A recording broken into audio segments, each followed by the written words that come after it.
Ce programme est financé par les amis et partenaires du ministère de Joyce Meyer.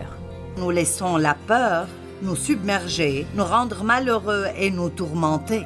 Puis-je simplement dire haut et clair, vous ne pouvez pas vivre pleinement et avoir peur en même temps.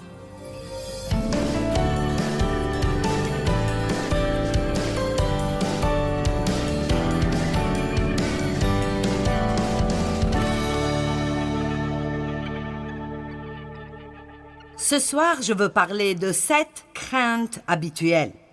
Nous allons parler de quelques domaines très pratiques où nous laissons la peur nous submerger, nous rendre malheureux et nous tourmenter. Puis-je simplement dire haut et clair, vous ne pouvez pas vivre pleinement et avoir peur en même temps. Vous ne pouvez pas vivre pleinement et avoir peur en même temps. La peur, 1 Jean 4 dit, la peur cause le tourment. Elle nous tourmente. Et ainsi, certaines sont des craintes que vous pouvez avoir et ne savez même pas que vous les avez. Vous ne le savez pas. Mais ce sont des choses que Dieu m'a aidé à surmonter à travers les années et ils ont apporté beaucoup de liberté dans ma vie. La première dont je veux vous parler est la peur de ne pas être agréable à Dieu. Et je pense que beaucoup de gens ont ça. Ils pensent que Dieu est en colère contre eux fréquemment. Si je pouvais juste être meilleur, alors peut-être que Dieu serait plus satisfait. Maintenant, j'avais cette peur parce que mon père n'était jamais satisfait quoi que je faisais. Et je voulais lui plaire, mais j'avais toujours peur de ne pas lui plaire. Alors j'ai reproduit cela dans ma relation avec Dieu. Mais même si vous n'avez pas été maltraité dans votre enfance, vous pourriez avoir eu des parents magnifiques et avoir toujours cette crainte subtile que vous n'êtes tout simplement pas agréable à Dieu. Voyons juste si quelqu'un là est d'accord avec moi. Parce que parfois, vous avez l'air si innocent que je ne sais pas si vous avez besoin de ça ou pas. Romains 8:15 dit que nous n'avons pas reçu l'Esprit Saint pour que nous soyons une fois de plus sous l'esclavage de la peur. Nous avons reçu l'Esprit Saint, l'Esprit d'adoption. Dieu nous a adoptés, ça veut dire qu'il vous a choisi. Il n'était pas obligé de vous choisir, il vous a choisi à dessein et savait déjà toute mauvaise chose que vous alliez jamais faire. C'est bien mieux que vous n'agissez. L'adoption est vraiment une chose puissante. Je veux dire, il y a des personnes qui ont été adoptées et c'est un problème pour eux parce qu'ils ne pensent qu'à la personne qui ne les a pas gardées pour quelque raison. Mais je veux dire, l'adoption, si vous y pensez, c'est impressionnant. Parce que quelqu'un est venu et ils n'ont pas simplement eu un bébé. Ils vous ont voulu, ils vous ont choisi, ils vous ont adopté. Et c'est extraordinaire. Nous devons penser positivement aux choses et non pas à tout ce qui se passe de mauvais dans notre vie. Amen.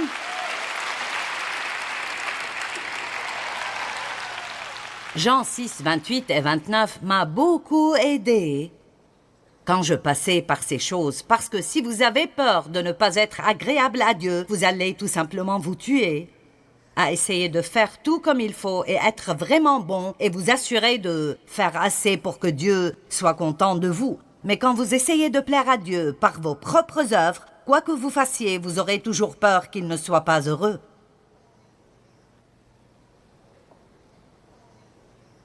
Apparemment, nous ne sommes pas les seules personnes qui ont ce problème. Il en était de même dans la Bible avec les disciples. Et ils lui dirent, « Que devons-nous faire ?»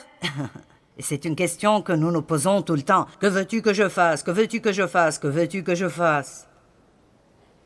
Que devons-nous faire pour pouvoir faire habituellement les œuvres de Dieu? Que devons-nous faire pour accomplir ce que Dieu exige?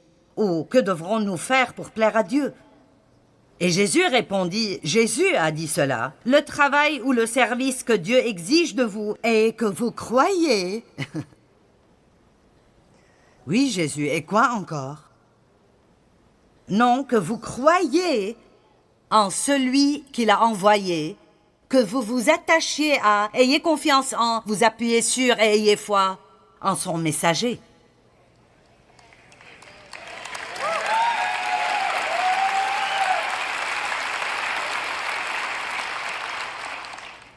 Et vous savez, parfois j'aime quand je peux voir les gens faire. Vous savez pourquoi? Parce qu'il y a tant de tromperies, de Satan qui répand ses mensonges et rend les gens malheureux. Et je sais que tout de suite vous vous dites, oui, mais je ne peux pas juste croire. Dieu veut que je sois bon, il veut que je prie, il veut blablabla. Mais vous devez mettre tout cela de côté pour quelques minutes et il va y avoir une fondation. Et beaucoup de gens essayent de bâtir cette merveilleuse vie chrétienne et ils n'ont pas une bonne fondation. Et vous savez ce qui se passe lorsque vous construisez un bâtiment sur une fondation qui n'est pas bonne, vous allez avoir des ennuis, et elles vont se présenter à chaque tournant. Il y a des fissures ici et fissures là, et tout devient un grand chaos. Et souvent, nous ne voulons pas entendre parler de choses fondamentales, nous voulons entendre parler de choses plus profondes. Mais si vous n'avez pas une assise solide, alors vous avez besoin de rester sur le message de Dieu même jusqu'à ce que vous le compreniez et qu'il devienne tellement ancré en vous qu'aucun diable de l'enfer ne peut vous l'enlever.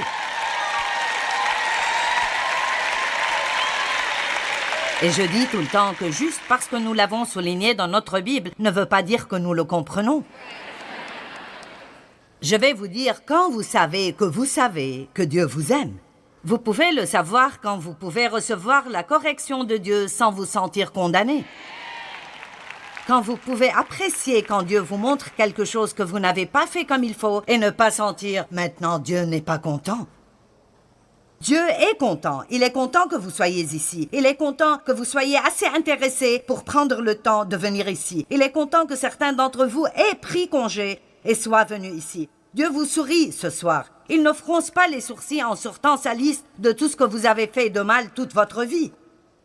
Dieu voit la fin depuis le début et il voit ce que vous êtes déjà dans son esprit et ce que vous êtes en train de devenir chaque jour de votre vie. Et il a dit, avant toute chose, vous devez croire que je suis votre seule justice devant Dieu.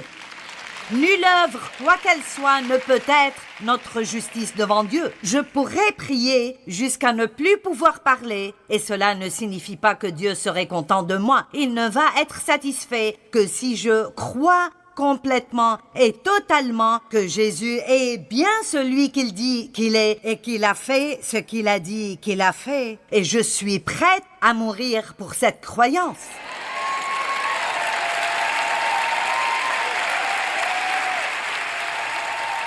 Vous voyez, j'ai décidé il y a longtemps que je vais être tout à fait partante. Ou pas du tout. Je vais croire tout le livre ou je ne vais rien croire du tout. Nous avons trop de gens avec un pied dans le monde et un pied dans le royaume et ils veulent être chrétiens le dimanche et un pécheur le reste de la semaine. Et ce n'est pas ce que Dieu veut. Et si vous vivez comme ça, vous ne savez pas qui vous êtes en Christ. Parce que ce qui se passe, c'est que quand vous recevez la révélation de ce que Jésus a fait pour vous, non seulement vous allez l'aimer, mais vous allez tomber amoureux de lui. Et il y a une différence. Je me souviens de quand j'ai dit au Seigneur, « Je t'aime, mais j'ai quelque chose qui est beaucoup plus profond que cela. Je suis amoureuse de toi. Tu es mon tout. Tu es ma vie. » J'aime ce que Paul a dit. En lui, je vis, je bouge et j'ai mon être. Il n'y a rien que je veux faire si Dieu n'est pas le premier dans ma vie. Et cela vient de savoir ce qu'il a fait pour vous et à partir de savoir comme il est bon et ce qu'il a fait pour vous. Et ça doit être l'assise. Nous ne sommes pas justifiés, rendus justes avec Dieu par nos œuvres, mais par son œuvre. Vous dites, mais vous voyez, il m'a fallu... Ce que j'essaye de vous dire ici, il m'a fallu 25 ans pour que je l'assimile. Et que je le crois vraiment. Et je peux comprendre ce que certains d'entre vous pensent dans leur esprit maintenant. C'est comme bien, oui, mais... mais, d'accord, mais... Just, tu ne sais pas les choses que je fais. Tu ne sais pas dans quel gâchis je suis. Eh bien, je peux vous dire une chose. Si vous êtes chrétien depuis 30 ans et vous n'avez pas changé, c'est parce que vous n'avez pas encore cette révélation dont je parle maintenant. Avez-vous idée de combien de personnes ont un semblant d'amour pour Dieu, Et ils vont à une église morte chaque semaine et ils entendent parler de 5 commandements de plus qu'ils doivent garder pour que Dieu soit content d'eux. Et ils finissent par abandonner Dieu. Ils n'ont même jamais eu Dieu pour commencer. Ils avaient une religion. Jésus n'est pas mort pour que nous ayons une religion. Il est mort pour que nous puissions avoir une relation personnelle avec lui par Jésus-Christ. Nous parlons de meilleur ami qui ne vous laissera jamais. Maintenant, la vraie foi, comprenez ça. Dieu s'intéresse à notre comportement. La Bible est pleine de choses à faire et à ne pas faire. Mais vous ne pouvez pas mettre la charrue avant les bœufs.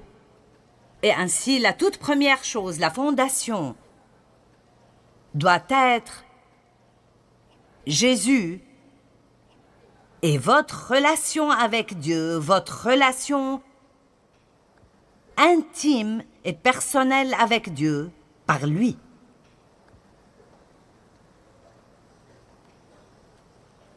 Et une fois que vous avez cela, la bonne croyance commencera à produire un bon comportement.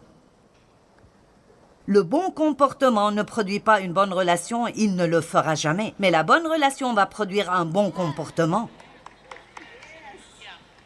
Redisons cela. Le bon comportement ne produit jamais une relation juste avec Dieu.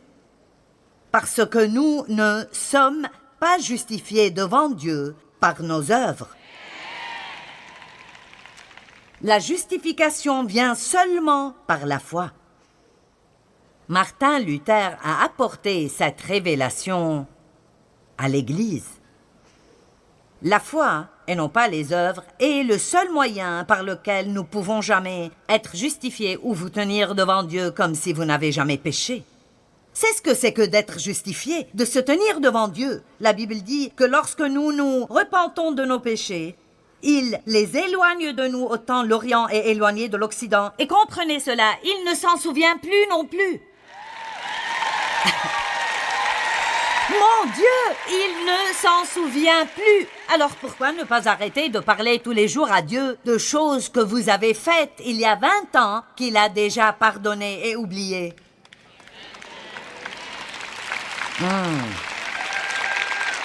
Allez, je ne veux pas travailler dur ce soir.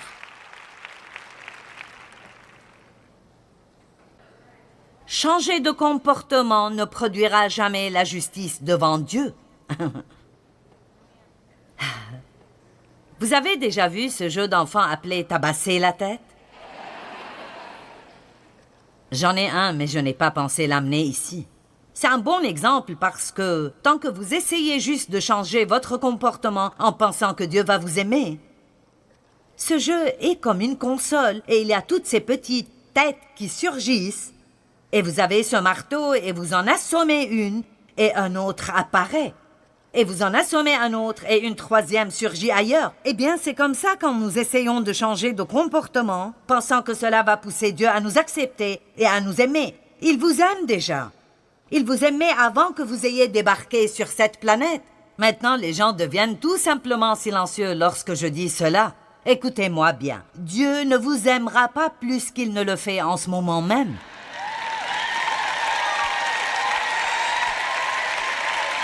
Mon Dieu, c'est comme avaler un flacon entier de comprimés nerveux. C'est comme wow!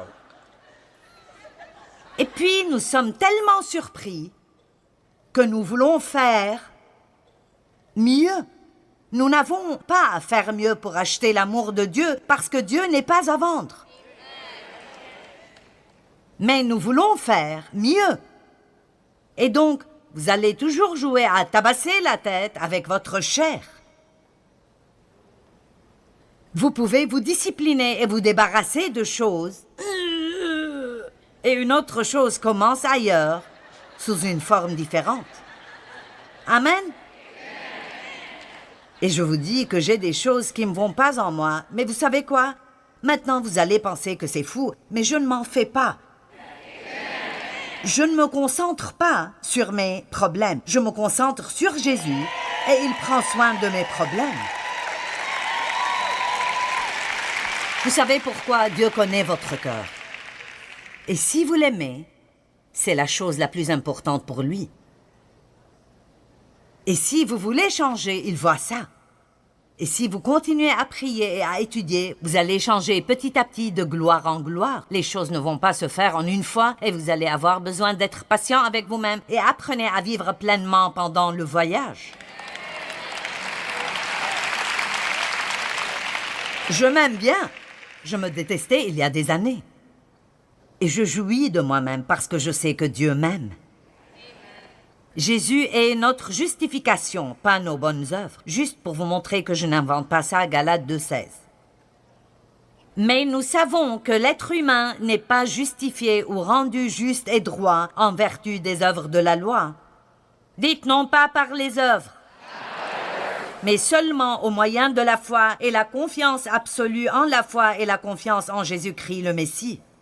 Donc nous aussi, nous avons mis notre foi en Jésus-Christ afin d'être justifiés en vertu de la foi en Christ. Dites non par les œuvres de la loi. Car personne ne sera justifié en vertu des œuvres de la loi Données par Moïse, parce qu'en maintenant les rituels juridiques et par les œuvres, aucun être humain ne peut jamais être justifié, être déclaré juste et innocenté devant Dieu. Vous pourriez penser, eh bien alors pourquoi même essayer d'être bon? Donc vous n'avez rien compris. Ne me faites pas recommencer. Alors pourquoi essayer d'être bon? Voilà le point. Si vous comprenez la relation d'abord, personne ne peut vous empêcher d'essayer d'être bon. Vous allez vous retrouver à essayer d'être bon, à essayer de vous améliorer et de plaire à Dieu et désirer faire ce qu'il veut que vous fassiez, parce que vous savez qu'il vous aime et vous devez maintenant faire ce que vous faites parce que vous l'aimez et non pas afin de l'amener à vous aimer.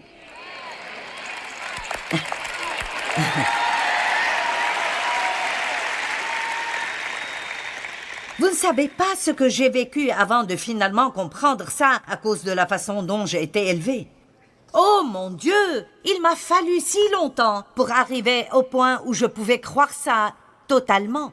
Et maintenant, c'est comme une révélation dans ma vie. Et lorsque j'essaye de vous passer l'information, je le fais avec passion parce que je sais ce que les gens ressentent quand ils n'ont pas cette compréhension. Merci. Maintenant, dans Matthieu 3,17, quand Jésus fut baptisé, il est dit, « Et voici une voix venant du ciel dit, « Celui-ci est mon fils bien-aimé en qui je prends plaisir. » Une autre traduction dit, « En qui j'ai trouvé mon plaisir. » Et vous pourriez dire, « Eh bien oui, c'était Jésus. » Eh bien oui, mais vous êtes en lui. Allez, vous êtes en lui. Vous savez quoi? Si je mets $1 dans cette Bible et je la brûle, le billet de $1 sera brûlé tout comme la Bible. Lorsque vous êtes en Christ, tout ce qui lui est arrivé, vous est arrivé. Vous êtes mort quand il est mort. Vous êtes ressuscité avec lui. Vous êtes en Christ.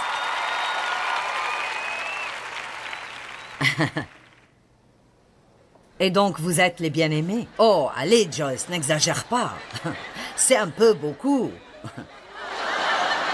Eh bien, d'accord. Faisons un petit voyage ici. Daniel, chapitre 9, verset 23. Et c'était avant le Christ. C'était un gars qui attendait l'avènement du Messie. Lorsque tu as commencé à prier, c'est un ange envoyé de Dieu. Lorsque tu as commencé à prier, Daniel, une parole est sortie et je viens pour te l'annoncer car tu es bien-aimé. Que tout le monde dise « Je suis bien-aimé ». Ouh, votre chère religieuse vient d'avoir un frisson maintenant.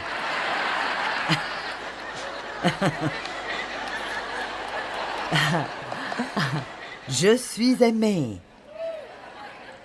Wow! Et l'ange me dit, chapitre 10, verset 11, « Ô Daniel, homme bien-aimé !» Et le chapitre 10, verset 19, dit « N'aie pas peur, homme bien-aimé !» Allez, vous voyez ça? « N'aie pas peur, homme bien-aimé !» Ne vis pas dans la peur parce que j'ai ce qu'il te faut. Je t'aime, tout va s'arranger. Sois tranquille et vois le salut de l'Éternel qu'il va travailler pour toi. Jean a parlé de lui-même. Jean, le disciple Jean, l'apôtre Jean, a écrit le livre de Jean. Et dans le livre de Jean, il parle de lui-même encore et encore comme étant le bien-aimé, Jean le bien-aimé. Je suis le disciple que Jésus aimait. Maintenant, vous savez, jusqu'à présent, et de temps en temps, cette déclaration m'irrite un peu. Et je pensais encore une fois l'autre jour avant de vous le dire. Quel genre de personne vient juste vous dire « Je suis celui que Jésus aime ». Je suis le bien-aimé. Et j'ai eu ma réponse. Vous savez qui fait ça? Quelqu'un qui est confiant et audacieux. Parce que quand on connaît l'amour de Dieu, alors vous ne pouvez pas vivre dans la peur parce qu'il vous donne une confiance, une audace et une garantie que le diable ne sait absolument pas quoi faire avec. Allez.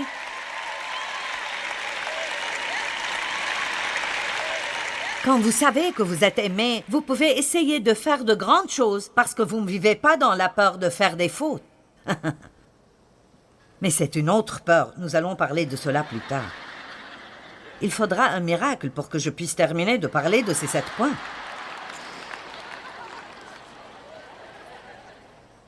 David, le psalmiste David, son nom signifie bien-aimé. Je suis le bien-aimé de Dieu. J'ai commis un meurtre et un adultère. Dieu m'aime.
Nous avons besoin d'une révélation de ce que cela signifie d'être une nouvelle créature en Christ. Ce qui est ancien est passé, toutes choses sont devenues nouvelles.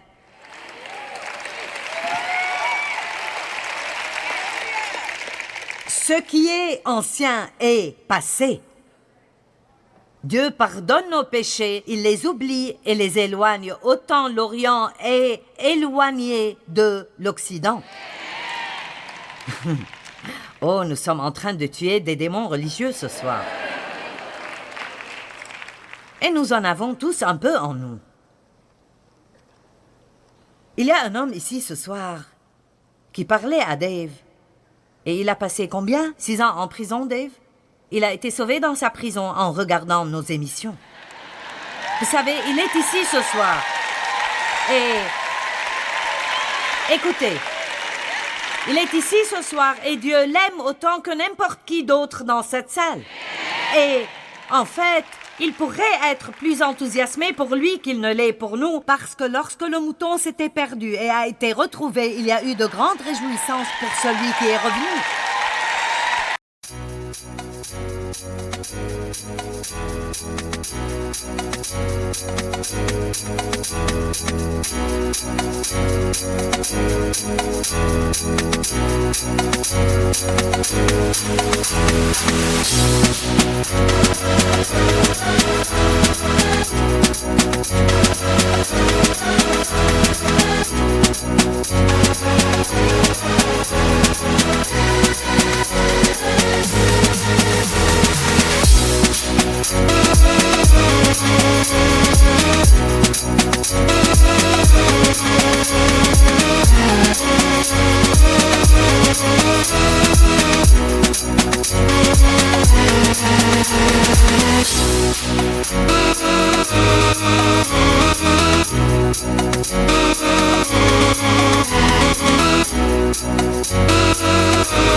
quand l'enfant prodigue a quitté et est revenu et le père a voulu faire une fête pour lui, le frère aîné, le frère religieux, a dit « Je ne vais pas à la fête ». Eh bien, écoutez, que vous alliez à la fête ou non, Dieu va toujours faire la fête. Et j'ai décidé que j'y vais. Je vais à la fête que Dieu programme. Amen. Alors, frère, où que tu sois, nous t'aimons. Tu y es accepté. Totalement et complètement accepté. Tu n'as jamais abaissé la tête par honte. Dieu va faire de grandes choses pour toi. Amen. En fait, où es-tu? Es-tu sur le balcon? Es-tu ici? Lève-toi, fais-moi signe, crie, fais quelque chose. Viens ici et laisse-moi prier pour toi.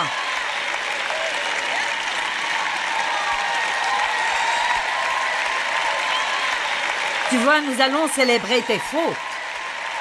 J'ai dit, nous allons célébrer tes fautes. Dave, viens mettre la main sur lui, je vais prier pour lui. Père, nous prions pour ce frère qui commence une nouvelle vie. Et je prie que tu ouvres les portes pour lui, qu'il ait toujours un bon emploi, que les gens ne retiennent pas son passé contre lui. Je prie, Seigneur, qu'il ne passe pas sa vie à se sentir coupable et condamné, et que tu l'utilises même pour aider les autres qui sont encore dans la situation d'où il est sorti. Nous prions pour lui, nous le bénissons en ton nom et te remercions que tu vas faire de grandes choses dans sa vie. Amen. Je dis souvent, si la peur frappe à votre porte, répondez-y avec la foi. Vous savez, notre foi doit être basée sur les faits de la parole de Dieu, pas sur nos sentiments. Nous n'avons pas à vivre dans la peur, même si la peur se présente à nous. Nous n'avons pas à nous soumettre à elle.